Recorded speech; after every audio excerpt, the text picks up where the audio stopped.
Out of the Ages by Lewis Thomas. Episode 2. "What's your name?" he asks warily, eyeing up the figure.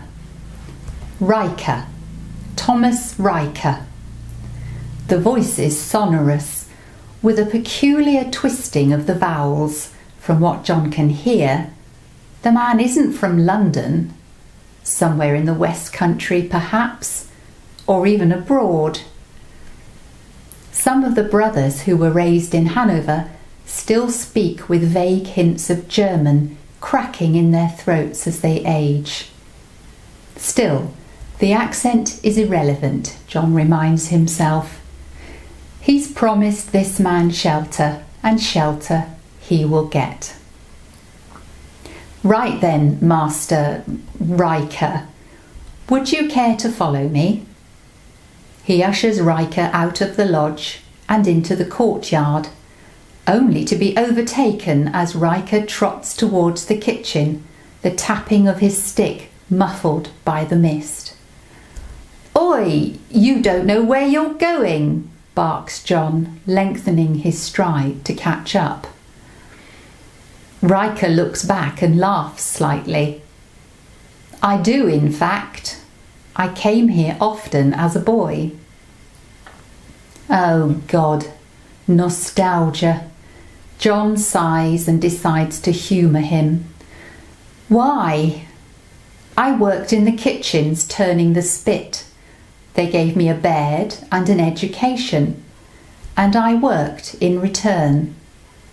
As he says this, Riker constantly looks around, drinking in the building.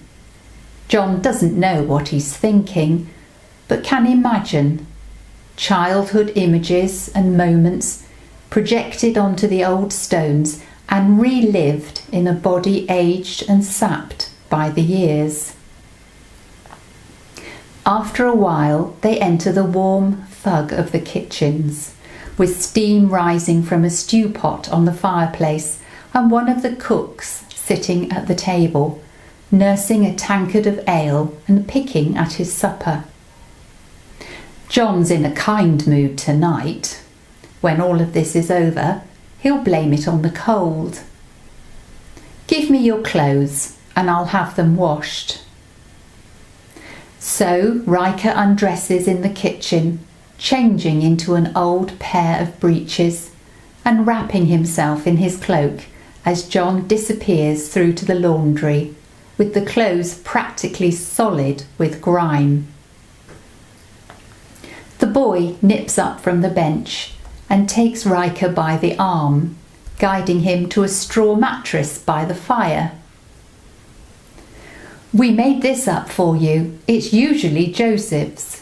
He motions at the cook, who nods back with a hint of resentment. But he's agreed to give it up for the night. Looking at Joseph's expression, Riker suspects the agreement was more coercive than the boy lets on. Still, it's warm down here, and he has a bed and food.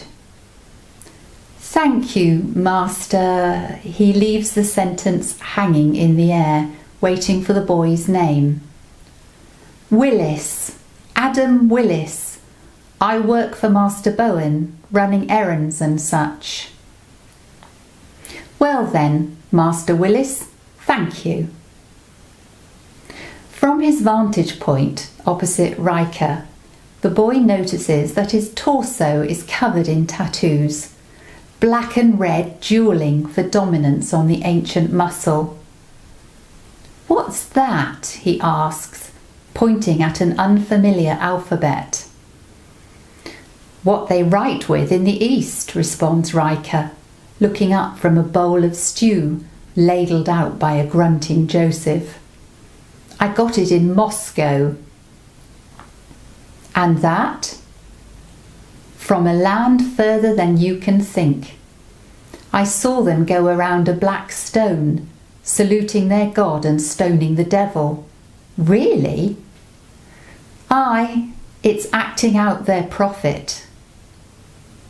His eyes have moved away from the boy now, fixing on the wall as his mind passes from a kitchen in London to a sun-baked square at the end of the earth. Suddenly, he feels the boy's gaze on him once more as he points at a pendant hanging around his neck. And that... Riker glances down. He knew the boy would notice. A gift from when I was a boy. The pendant's a gold crucifix with a tiny ampule at the centre, the sort of thing that went out with the Reformation and is seldom seen on the necks of bishops, let alone vagabonds. Who from? My master. Why did he give it to you? Riker pauses, choosing his words carefully. He had no use for it.